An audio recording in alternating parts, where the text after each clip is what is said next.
Let's talk about how to conduct initial market research. When you're building your startup, there's a lot of background work, a lot of background knowledge, both about the business, the idea, and fundamentally the industry and the customer base that you're going to be engaging with, and of course, hopefully building with for years to come. Now, there's a lot of ways to approach this. I just want to share how I typically go about it because there's always, what's enough, where to start, where to build to, what's most efficient, right? As far as not only investing time, but also getting knowledge out of it. So I'm going to share my process and what I do on a day-to-day basis whenever I'm researching these startups.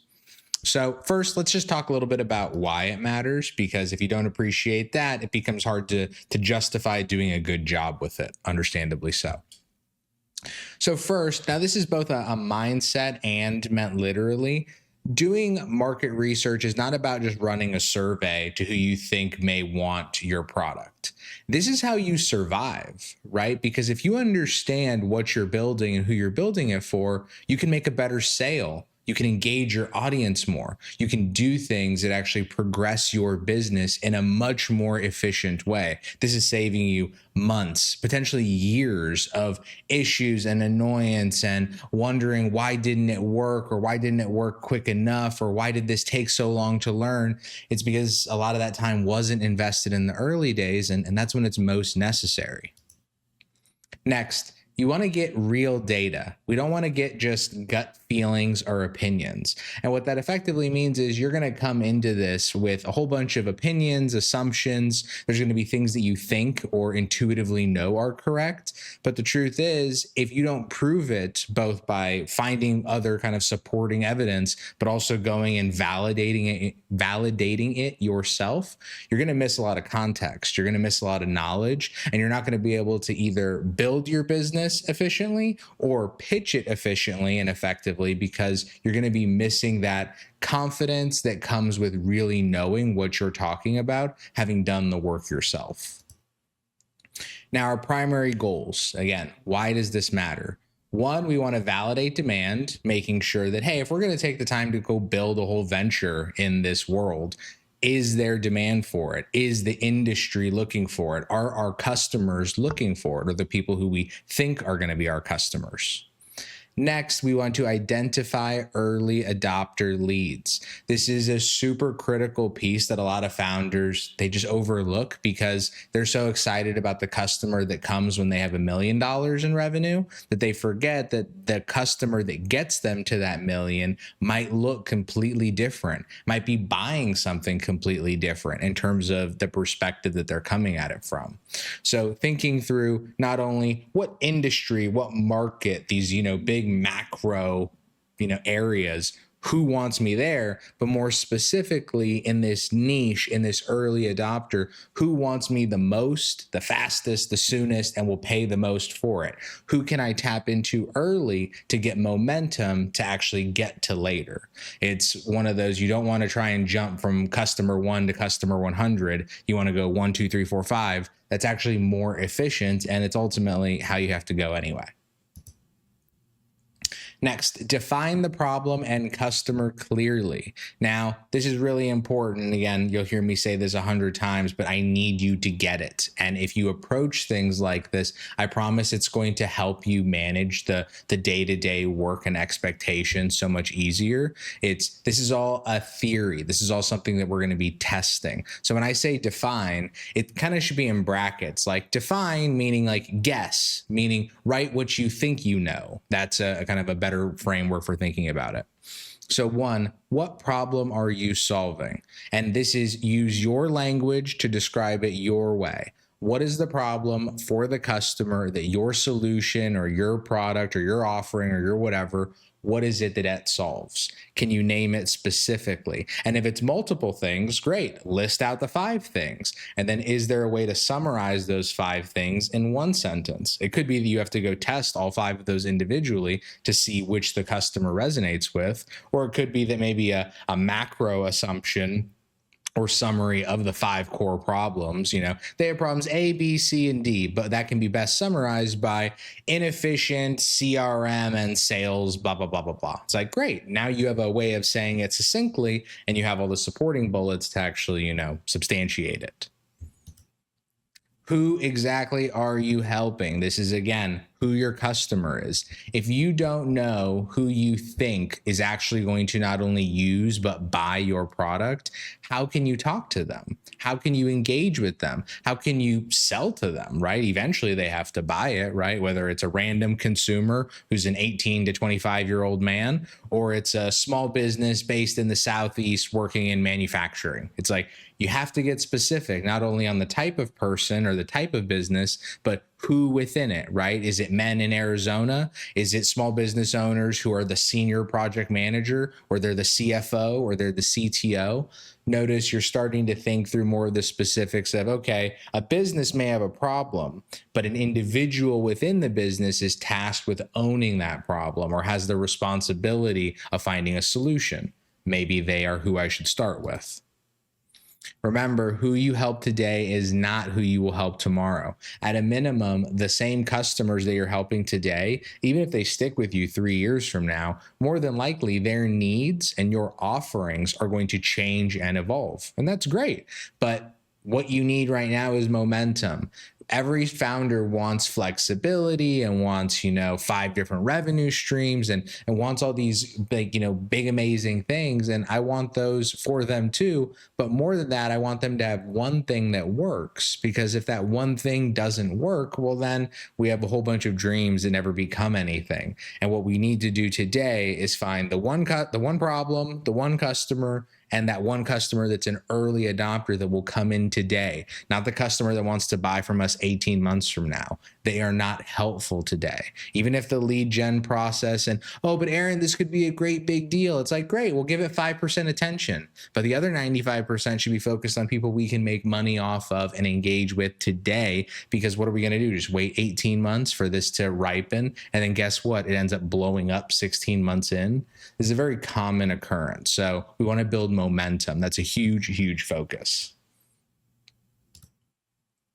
Next, use the internet.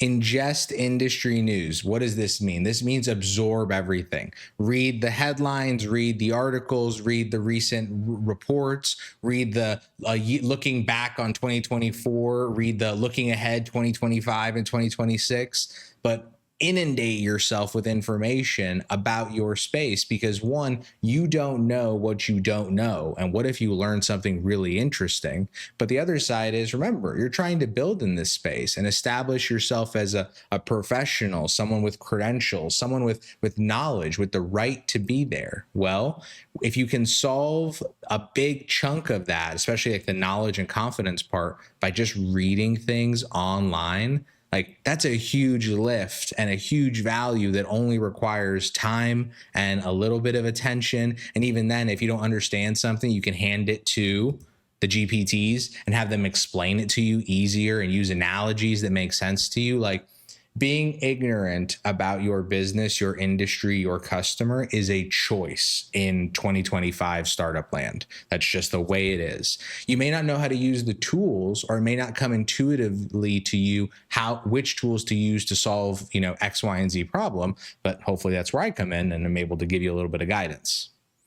Next, the GPTs, whether you're handing it a PDF that's like an industry summary and having it break it down to you, or you're just asking it a bunch of questions. An example question would be, let's say I'm building something in the fintech space for, neobanks. I would go to ChatGPT and be like, hey, what are the top 10 things that I should know that's going on for neobanks in 2025?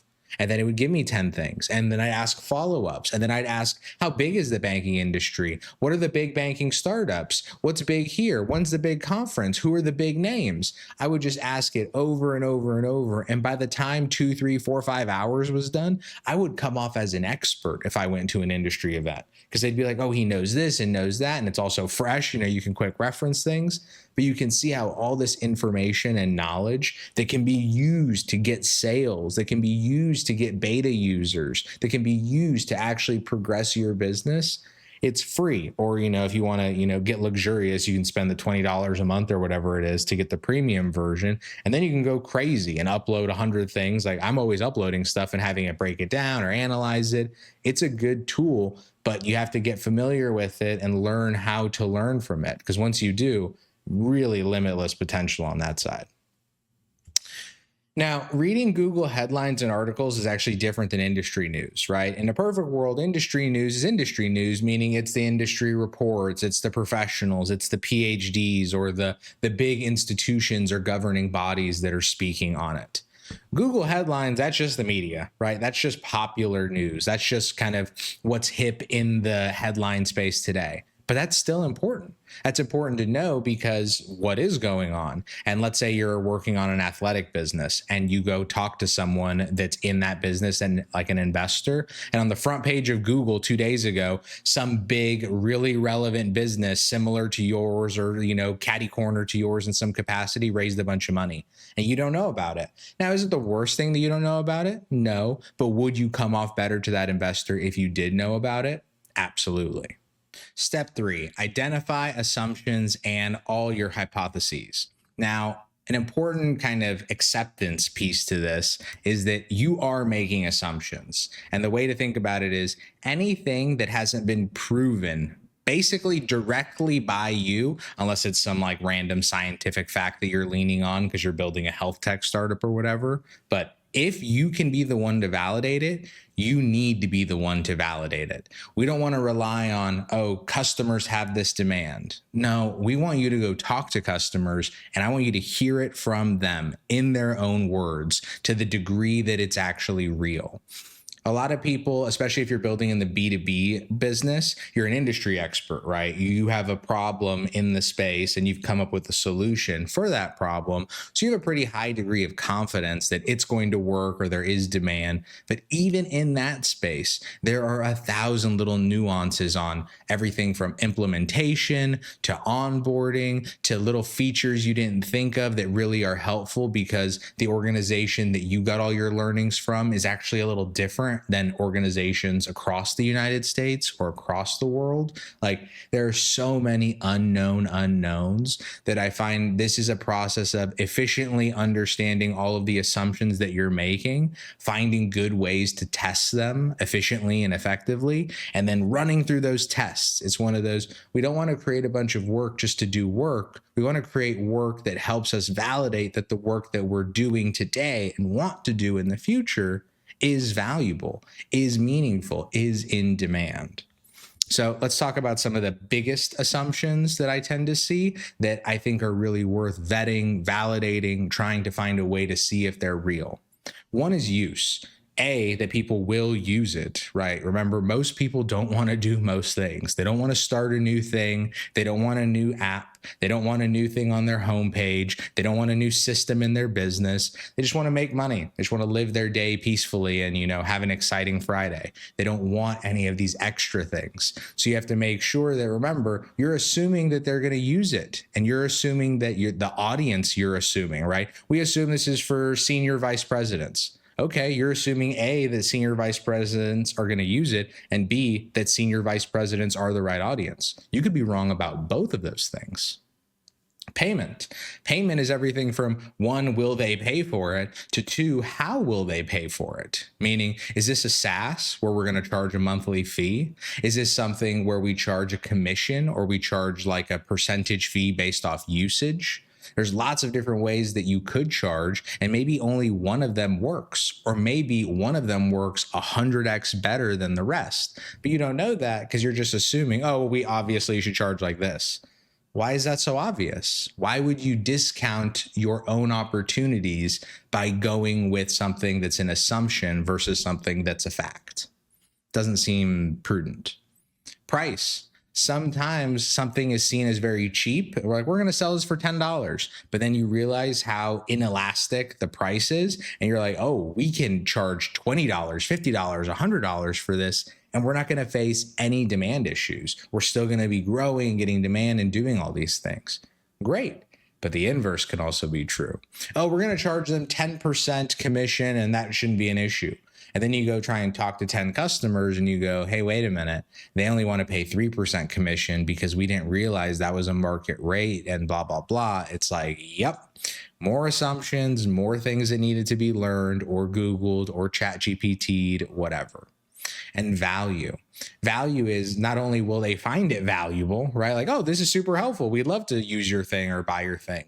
But B, is it actually valuable? Meaning, like, if I were to quantify it on a makes me more money, saves me money, reduces risk, adds to my overall experience, like, elevates an experience, can I justify it? Or is this just a nifty tool? Is this something that just sounds good or maybe is kind of fun, but doesn't provide enough value or solve enough of a problem to be worth the cost of using it? Remember, every time you log into Facebook, that's a cost, but the value of getting in and engaging is worth the cost of actually tapping into it. Is your business, is your product, is your solution valuable enough to engage with? It's a fair question.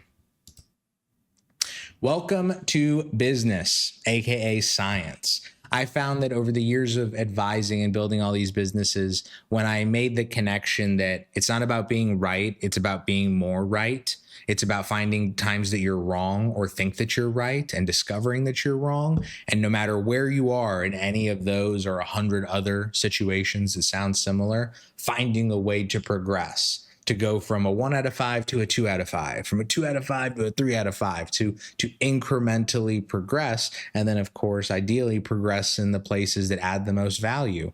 Getting customers, keeping customers, building products, building features, doing things that add to your business. Step 4, directly engage your potential customers. Now, they're all potential, right? Because you could be right, you could be wrong, but that's not our concern today. Our concern is about going through the process of determining if we're right or wrong. We need data points to have an opinion. And until we get through that part, we just have unfounded opinions, unproven results, and just a whole lot of questions. That doesn't really help anybody. So when I think of directly engaging people, I go through very simple, very, very well-worn channels, online and in person. Online, there is an industry, there is a group, there is a social club, there's a random Facebook thing or a random website or subreddit. There is something connected to whatever you're doing. Be there. Talk to people, engage, do something, right? The internet is so severely underpriced, it's crazy. So you can sit on LinkedIn and reach out to 50 people a day, until you reach your limit.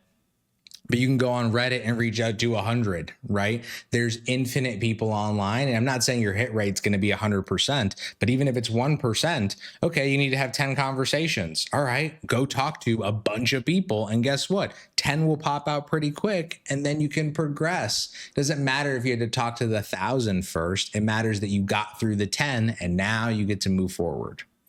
Now, online is good, and it's one of those, there's never an excuse because online's basically always available, even if you have to go to the public library to do it. But in person is always going to be preferred. In person is where you build rapport. In person is where you're open to chance and learning things you may otherwise you wouldn't have learned if you weren't there or weren't in the room. And I feel like the relationships just go so much further. People will give you the benefit of the doubt. People that would otherwise say no to trying your product or giving you an interview would say yes, whether it's they feel pressured because it's in person or just because in person kind of naturally builds relationships like that. Who's to say? And frankly, who really cares? As long as it works and as long as you get information and they feel that it was an okay conversation, right? They're not bothered or annoyed. A win's a win. My advice, one-on-one customer interviews, typically for any given thought, whether it's what should we put for our price? What should we put for our first marketing channel? Who do we think our end customer is? As much as I would like to say go talk to 100 people, and there are startup books that really do advocate for talking to 100 people over the course of building your first when you're doing customer discovery, you haven't finished until you've spoken to 100. Now, I think you'll end up talking to far more than 100 by the time it's all said and done.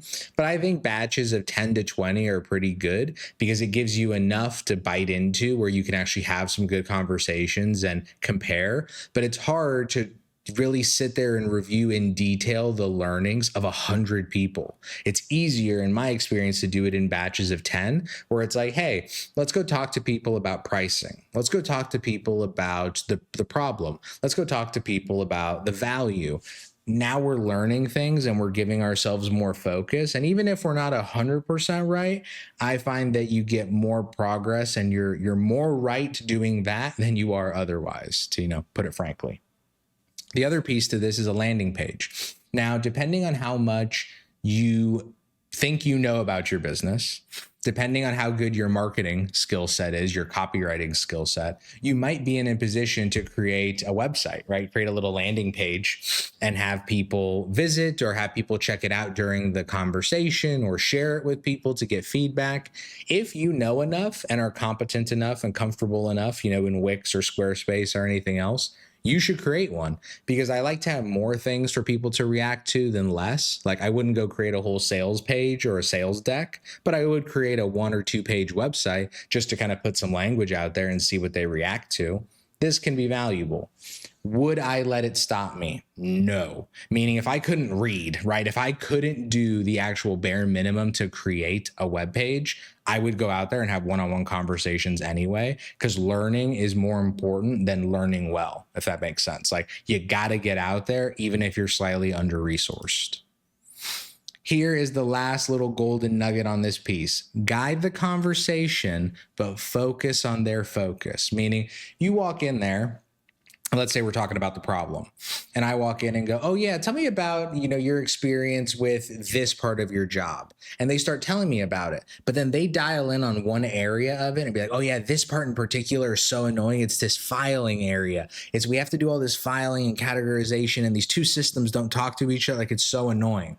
Notice I was focused on guiding the conversation to the problem, but I'm willing to focus on what they focus on in terms of, oh, they care about this filing thing. Let me ask more about that. Maybe I pull back, maybe I, zoom out a bit after I ask 1 or 2 follow-ups and see if there's anything there. But maybe I discover something amazing and ask 20 questions, and that's the whole rest of the conversation.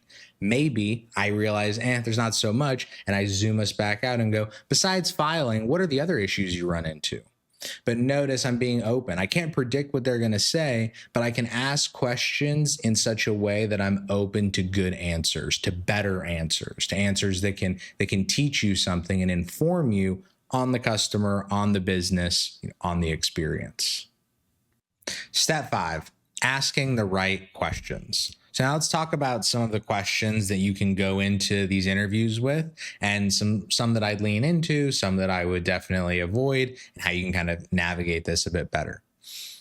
One of the biggest tips that I can provide, and I'll give more guidance on this, is don't ask direct yes or no questions, especially the oh so infamous, would you use this? Now, a lot of founders go in because, one, they think there's really 2 outcomes. Either one, they think they're being efficient. They think that they're going like, oh, would you use this solution that I have? But reality, they're just like jumping to the end. They're going like, hey, do you want to get married? It's like, well, how about I learn your name first? And how about we have a chat first? And how about maybe I ask you on a date first? And then how about we do all of these steps in between before we get married, right? Would you use this? It's like, well, I don't know. Maybe, but maybe not, probably not. And here's the other problem. Even if people say, yes, I definitely would, I can't wait to use it, they lie. They lie to be nice. They lie because they're ignorant. They lie circumstantially, meaning they say yes today with great intentions, and then 6 months from now or 2 months from now or 2 days from now, when you call them on it and like, hey, you want to use it? Situations change. And now it's not that they were lying, but now they just can't deliver. They can't follow through. It's the nature of the beast. Yes/no are wrong today. They're wrong not because you can't ask like 1 or 2 as an example, like, oh, have you run into problems with, filing in your business? And they go, yeah. That's an okay yes or no, because notice you're just starting the conversation. Then you follow up with like, can you tell me more about that? What problems have you run into, or have you run into a problem recently? Notice now the breadth opens up. I'm giving them open-ended questions, meaning like, what problems have you run into? But notice I'm not just saying like, what experiences have you had? Because maybe they share good experiences, bad experiences, confusing experiences, mixed experiences. I'm trying to sift through all of that and just go, hey, what problems or bad experiences or negative have you experienced in X, Y, and Z context? What about them? Tell me about them, share them. And now I'm remaining open to what I might learn and, frantically taking notes the whole way. I tend to watch for not only strong emotions, meaning they react really, excitedly, their eyebrows pop, their eyes get wide. Sometimes they curse and yell, right? Sometimes in excitement, sometimes in frustration, give or take. But listening for emotions is really helpful because buying is an emotional decision 99% of the time. So tapping into the emotions that they are engaged with, pretty good idea when it comes to sales. Next is a willingness to pay. Sometimes people have problems, but they're more like problems that are just kind of residual. They're not really willing to fix them because they're not costing them that much. They're just kind of an ongoing problem. That's totally fine. But if they're not willing to pay, and pay has two meanings. Pay could mean use if you're just running like an ad-based tool where you just want tens of millions of people using your thing. If they're willing to use it, they are paying for it. But if you're running a B2B SaaS business and you need them to pay $10K a month, if they have no willingness to pay either for software or for this type of software or to solve this type of problem, probably the wrong audience. Could be that they're the right audience a year from now, but maybe they're not an early adopter audience today. Fair enough. Let's talk through some example questions.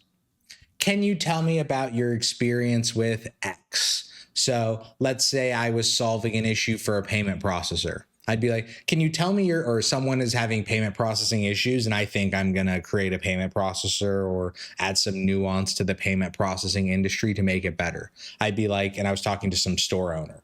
I'd go, hey, can you tell me about your experience payment processing? And they'd be like, oh yeah, sure. What do you want to know? I'd be like, oh, well, generally speaking, would you say that payment processing is a really good experience for you or really bad? Is it something that, is no problem and frictionless, or do you find that you have a lot of issues? And then they go, oh, well, you know what? I do have a lot of annoyances with it. I mean, it's the way we get paid, which is always helpful, but there are so many bugs and problems and little miscommunications between it and our other systems. It's annoying. And you go, oh, so tell me about that. Notice that word annoying at the end. That's the sound of emotion. It's like, oh, tell me about these bugs. Tell me about these connection issues. Tell me. I asked open-ended, but I asked with some direction. And now I'm digging in now that I got an answer that seems interesting, that seems to be driving some value.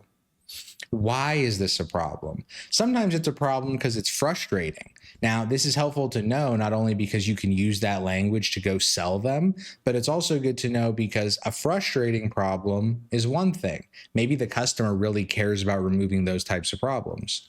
Another type of problem is one that costs you money, right? As an example, where it's like, oh, this is really annoying. This causes a lot of friction. This costs us 50 grand a month. This costs us 100 grand a year. Oh, now we're talking dollars. Now we're talking return on investment. Yes, you can be frustrated that your return on investment isn't where it is, but fundamentally you can see we're trying to understand, why is the problem a problem? Is it a problem just because you haven't chosen to fix it? Because it seems too expensive? Because it's not worth fixing? What is it about the problem that kind of lets it remain a problem on an ongoing basis? And last, have you tried or paid for solutions to this problem before? This can be really helpful because it lets you know where their brain is at in terms of what the customer thinks a viable solution would be. Use is good enough, meaning if they used a free solution, that's plenty. But if they've paid for something, then the immediate question is, oh, what'd you try? Oh, well, we tried competitor A. Oh, well, if you don't mind me asking, what was it about competitor A that you didn't like? It's like, oh, well, this and this and this were good, but it didn't do this and it didn't do this, and this was the real deal breaker. Bam. Now you take that snapshot, and guess what? This was conversation one. In the conversation follow-ups with them, you learn more. But more than that, in the next conversation you have with a separate person, you go, hey, have you ever had any experience with any of the competitors in the market? And they go, oh yeah, we tried X. And then it's like, now you dig in more. Now you learn more. Now you can validate, is there a market position that's being unmet? Is there a way to win in this niche? There could be. Step 6, track and analyze the patterns. You want to collect insights, not opinions. What does this mean? It means you want to learn things, not just have people go, I feel, right? You come with a lot of opinions. Well, it's like, oh, I think this, or they should do that, or they will do this. But I want you to tell me, hey, I learned this from the customers. Hey, they said this. Hey, on average, we heard this. This is a good basis for making decisions. Big things I'm listening for: repeat complaints, because anything that's repeated is definitely worth paying attention to. Mentioning competitors, mostly because it helps me get a sense of what kind of offering or pricing or issues they may be having. Emotion, again, super critical. And buying language. Now, buying language can be like very direct, like, oh man, if someone were to provide X, Y, and Z, we would pay for that tomorrow. Clearly buying language. Other times it's just using very emotional language, like, oh, this would be so material, this would change our business. It's like, that's buying language. Different kind, maybe a little less subtle, but it's like, hey, you've told me this is, the key. So if I walk up with the key, you'll pay for it. And it's like, yes, I will. It's like, okay, now let's go build this key. Track to keep score. And when I say keep score, I mean, like, if I hear the word frustrated 10 times, I'm keeping score of that. If I hear the competitor doesn't do A, B, and C, I'm keeping score of that. If I hear that they're annoyed about this part of the process, then I'm keeping score of that. Language is when they go like, oh yeah, it's super inefficient for us. It's very frustrating for us. It really is a major problem, industry wide. Like, they're using niche language or language that is specific to their understanding, their connection to the problem, right? A silly example would be like, how you describe the frustration of jamming, your pinky toe on the corner might be different than 10 other people. But if I'm trying to solve a problem for you, if you describe it in a way as A, B, and C, I want to grab that exact language, because what if I then run an ad? And what if you're really representative of 10,000 people that think about stubbing their toe just like that? Well, now I have the exact language that they're going to resonate with, or I potentially have the language they're going to resonate with. Notice I want to go validate, I want to learn, I want to run tests. But if I can pull language from the customer and then just reiterate it back to them, that's a very powerful position to be in. So we covered a lot. Lots of steps, lots of things. It seems like it's so little, like just analyze the things and then you've got 10 Google documents, right?